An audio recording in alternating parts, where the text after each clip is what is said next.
ఎన్నో తప్పులు చేస్తూ ఉంటాం. కానీ ఇట్లాంటి మా గురువుల వల్ల మనమందరికి చాలా మార్పులు జరుగుతాయి. మనమందరికి ఇంతకుముందు కూడా మనం చూసినాం, రామరావు మహారాజ్ అట్లా మన దగ్గర ఉంటుండే వాళ్ళందరూ కూడా ఎస్టీ సోదరులను బాగా తీర్చిదిద్దడం జరిగిందని చెప్పేసి చెప్తా ఉన్నాం. తర్వాత ఎందుకంటే మార్పు, సమాజంలో మార్పు రోజు రోజుకు వస్తూ ఉంది. భక్తి కూడా ఎక్కువైతుంది. మీరు చూస్తుంటూ లేదు, ఎక్కడికి తిరుపతి పోయేటోళ్ళు చాలా తక్కువ మంది ఉంటుంది. కానీ ఈ రోజు నా దగ్గరికి తిరుపతి లెటర్లు మార్చి దాకా బుక్ అయిపోయినాయి ఇప్పుడు దర్శనం గురించి అని చెప్పేసి. భక్తి భావము రోజు రోజుకు సమాజంలో పెరుగుతూ ఉంది. ప్రతి ఒక్కరు కూడా అక్కడక్కడ మా ప్రాంతంలో గుడిలు ఉండాలి, మా ప్రాంతంలో గుడులు ఉండాలని చెప్పేసి ప్రతి ఒక్కరు కూడా అందరూ కట్టుకుంటా ఉన్నారు. అట్లా మా ఆశ్రమానికి కూడా వెళ్ళడం జరిగింది. పండర్పూర్లో నేను ఆశ్రమం వెళ్తే చాలా చాలా చక్కగా ఆశ్రమం కట్టింది. ఆ రోజు నేను ప్రతి సంవత్సరం వెళ్తా ఉంటాను. టైం ఉన్నప్పుడు ఖచ్చితంగా అక్కడికి వచ్చేటప్పుడు మళ్ళీ దర్శనం అయిన తర్వాత వారికి దర్శనం కూడా చేసుకుని ఆ ఆశ్రమంకి వెళ్లి అక్కడ అన్నదాన కార్యక్రమంలో పాల్గొని ప్రసాదం తీసుకొని వస్తూ ఉంటారు. మా ఎంపీ భాగ్యరెడ్డి గారి వాళ్ళ కొడుకు కూడా జయపాల్ రెడ్డి గారు కూడా ఆడికి నాతో పాటు 2 సార్లు కూడా రావడం జరిగింది. ఆయన కూడా అక్కడ ఆశ్రమంలో డొనేషన్ ఇచ్చిండ్రు. తర్వాత ముఖ్యంగా నా పరిధిలో ఉన్నది ఏంటంటే, మీరు నాకు నారాయణపేటలో మీరు ఆశ్రమం ఏర్పాటు చేసుకున్నారు ఆల్రెడీ, ఇంకా కొంచెం ఇన్కంప్లీట్ ఉంది. దాన్ని ఒక రూల్ ప్రకారం మళ్ళీ చెప్పిన నేను ట్రస్ట్ ఫామ్ చేయమని ట్రస్ట్ ఫామ్ చేసిండ్రు.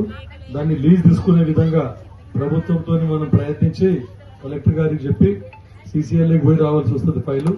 మనం ఖచ్చితంగా దాన్ని లీజ్ తీసుకొని మన కార్యక్రమాలు, మన ఆశ్రమాన్ని కాశాత్ మంది స్థలంలో రూపొందించుకున్నామని చెప్పేసి చెప్తా ఉన్నాం. ఇక ముఖ్యంగా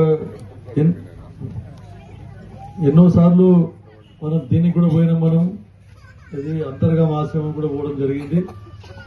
అక్కడ కూడా చాలా అభివృద్ధి చేయడం జరిగింది. చాలా మంది భక్తుల కోరిక మేరకు ఆశ్రమం అభివృద్ధి చేసి పండుగని గుడి కట్టిండ్రు. ముఖ్యంగా ఈ రోజు కూడా ఇక్కడ ఈ కార్యక్రమం మా వెంకటరమారెడ్డి సార్ ఇక్కడికి ఎప్పటికీ గాంగపురం పిలుస్తాడు, శ్రీశైలం పిలుస్తాడు, అన్నిటికీ పాదయాత్ర. నేను ఇప్పుడు చెప్తాను, చాలా ఓపిక ఉన్నది నీకు. అన్ని 2 చోట్లకైతే ఖచ్చితంగా పోతాడు. నాకు తెలిసి గాంగపురం పోతాడు, తర్వాత శ్రీశైలం పోతాడు, కాశీకి కూడా వెళ్ళొచ్చాడు. ఒకసారి 2 సార్లు నేను కూడా వారితో పాటు అక్కడ నేను వెళ్ళి దర్శనం చేసుకోవడం జరిగింది. అట్లాంటి భక్తులు ఉండడం కూడా చాలా నిజంగా గొప్ప విషయం, అభినందనీయం. కాబట్టి అట్లాంటి ఇంకా ముందు కొనసాగించాలి. వారికి మా సహాయ సహకారాలు ఖచ్చితంగా అందిస్తానని చెప్పేసి చెప్తా ఉన్నాం.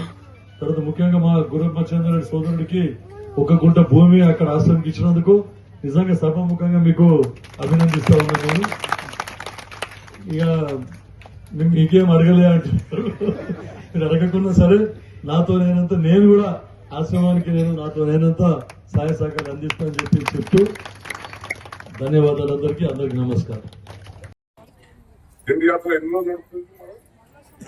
13 దినాలు భక్తి శ్రద్ధలతో మరి వీళ్ళందరూ కూడా మరి పాండురంగం పేరుకొని మరి 13 రోజులు మరి పరవశమై మరి పండర్పూర్ మహారాజు పండర్పూర్కి వెళ్తా ఉన్నారు.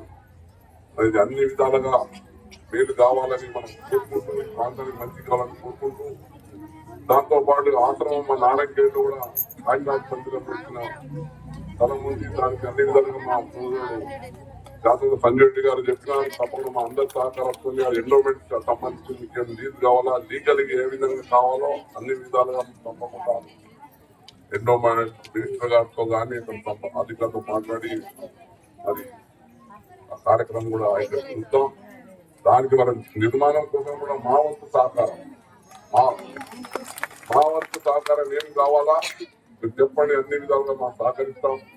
మన నిధులు కావాలన్నా కమ్యూనిటీ హాల్ అంటే కమ్యూనిటీ హాల్ పేరు మీద నిధులు కూడా ఇస్తాం. కమ్యూనిటీ హాల్ పేరు మీద అనుకుంటుంది మహారాజ్ చెప్తే కదా, భక్తుల కమ్యూనిటీ హాల్ పెడతాం.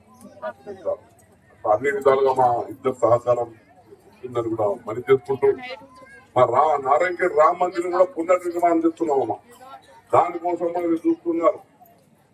గర్భగుడి కార్యక్రమం ఆల్రెడీ 10 లక్షలు మా కుటుంబంలో ఉన్న నిధులతో చేస్తున్నాం. దాంతో పాటు చుట్టుపక్కల అభివృద్ధి కావాలి. 50 లక్షల రూపాయలు ఎండోమెంట్ నుంచి మంజూరు చేయడం జరిగింది. దానికి మళ్ళీ 10 లక్షల రూపాయలు మనం కట్టవలసింది ఉంది. కట్టి అప్పుడు నాగేష్ చెప్తారు. మరి మేమందరూ మా కుటుంబ సభ్యులు అందరి సహకారంతో 50 లక్షల రూపాయలతో నిధులు మంజూరైన కానీ 10 లక్షలు మేము కట్టాలి. అది కూడా మనం కట్టి మరి రామ మందిర పునర్నిర్మాణం కూడా చేస్తామని మనం అందిస్తున్నాం. ఇప్పుడు సంజయ్ గారు చెప్పినట్టు ఔటర్ రింగ్ రోడ్ మేము ప్లాన్ చేసాం. ఔటర్ రింగ్ రోడ్ ఎట్లుందంటే కనెక్ట్ అవుతుంది ఆ ఆశ్రమం ఏదైతే ఇప్పుడు కాకినాడ మధ్య ఆశ్రమం ఉంది, మహారాజ్ గారి ఆశ్రమం ఆడికెళ్ళి రోడ్డు ఉంటే ఇంకా రామ మందిరం వస్తుంది. అది ఆ రామ మందిరం చేసేదానికి కూడా వస్తే ఇక్కడ ఒకటే రోడ్ వచ్చేస్తుంది.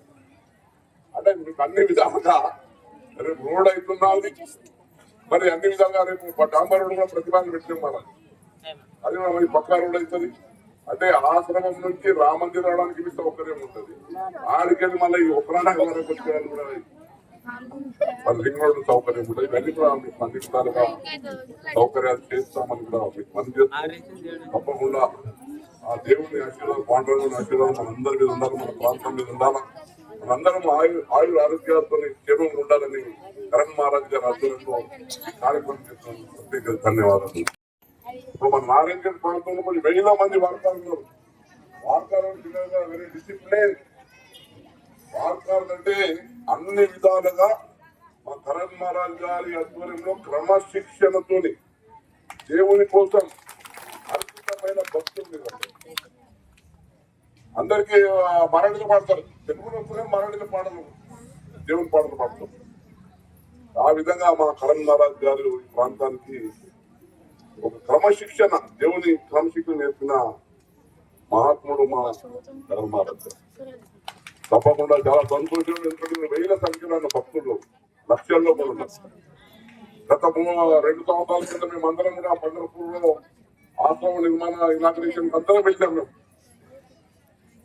మేము పెద్ద ఎత్తున కరణ్ మహారాజ్ అంటే మొత్తం ఎక్కడి నుంచి ఎక్కడికో వాళ్ళకు ఫాలో అవుతున్నారు. అందరి తరఫున వాళ్ళు అన్ని విధాల విరాళాలు ఇచ్చి ఒక మంచి ఆశ్రమం కట్టుకోవడం జరిగింది పండరపురం. మన కోసమే వాళ్ళు చేస్తున్నది. వారి కంపల పటేల్ వాళ్ళ ప్రాంతాన్ని ఎక్కమ్మ పటేల్ అంటే చాలా పెద్ద వంశం మనది. ఆ ఎక్కమ్మ పక్కకే కరికారు నా భార్య 3 అత్తగారు. ఎక్కమ్మ నుంచి 3 కిలోమీటర్లు ఉంటుంది. గంట మీద తప్పలేదు. కింద దిగేటప్పుడు దిగగానే మా కరణ్ మహారాజ్ ఎక్కమ్మ ఉంటుంది. మరి అక్కడ వాళ్ళ పెద్ద కుటుంబం అన్నది ఎక్కమ్మ పటేల్ అంటేనే ఆ ప్రాంతంలో పేరు కాల్చిన కుటుంబం.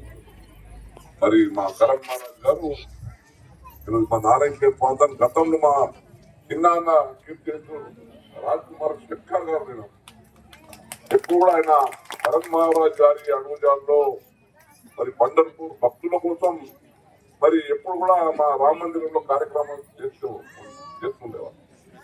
అక్కడ నుంచే అది మొదలైన కార్యక్రమం వారి వ్యవస్థ గట్టి పెడతా పోయింది. ముఖ్యంగా మా వెంకటరామరెడ్డి గారు, ఎందుకంటే ఏ దానికైనా వెంకటరామరెడ్డితో పాటు వాళ్ళ నాన్న అనంత్ రెడ్డి గారు మా పెద్ద మనిషి అన్నమాట. అంటే మా అప్పారావు షెట్కర్, శివరావు షెట్కర్ మా తాత నాన్నతో అతి దగ్గరగా సన్నిహితంగా ఉన్న అనంత్ రెడ్డి గారి అబ్బాయి మా వెంకటుడు వెంకటరామరెడ్డి గారి చాలా మంది పండరపూర్ భక్తులకు, అక్కలకు, సోదరి సోదరులకు మీకు అందరికీ దిండి యాత్ర మొదలైన సందర్భంగా మరి దిండి యాత్రను నడిపిస్తున్న పూజ్యులు గౌరవనీయులు కరణ్ మహారాజ్ గారికి పాదాభివందనం చేసుకుంటూ, దాంతో పాటు సోదరుడు మన శాసనసభ్యుడు సంజయ్ రెడ్డి గారికి, మరి గుర్రపు మచ్చందర్ గారికి, ఎన్ఆర్ఐ ఇప్పుడే చూసిన ఓటర్లు వస్తున్న ఈ మధ్యన బాగానే కొంచెం అలిచడి చేస్తున్నాడు.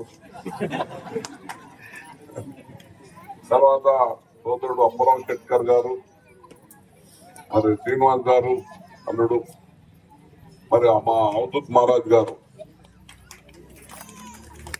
దాంతో పాటు రవీంద్ర నాయక్, మరి రామకృష్ణ గారు మా ఉద్దేశంతో చేస్తున్నాం. మరి అటువంటి ఆశ్రమానికి మనం అందరం కూడా చేసినా ఉపయోగించుకుంటున్నాం మన భక్తులు. దాంతో పాటు ఇప్పుడైనా 20 గుంతలు మీరు చేస్తున్నారు. అది ఎప్పుడైనా పండర్పురం దేవాలయ చైర్మన్ ఎవరు ఔసా మహారాజు ఉన్నారు కదా, ఔసా మహారాజు గైనీనాథ్ మహారాజ్ గారు, ఔసా మహారాజు వాళ్ళు కొంచెం చుట్టాలవుతారు. సో మహారాజు అంటున్నా, మహారాజు ఏం కావాలి చెప్పు, మన చైర్మన్ గోరం అక్కడ ప్రభుత్వం మా కరణ్ మహారాజ్ గారి ఆశ్రమం ఇంకేం కావాలా, కుంటలతో పాటు అక్కడ ప్రభుత్వం ఏం సౌకర్యాలు ఇస్తే అది కూడా చూద్దాం. అక్కడ నాయకులకు కూడా నా వంతు తప్పకుండా ఒక పార్లమెంట్ మెంబర్ గా మా కరణ్ మహారాజ్ కోసం, ఆశ్రమం కోసం, మన కోసం ఏమేమి కావాలో మనం తప్పకుండా అక్కడ మనం ప్రయత్నం చేద్దామని కూడా మనవి చేస్తా ఉన్నాను. Hi, this is Swati Dikshit. Please subscribe to SKS Fly TV.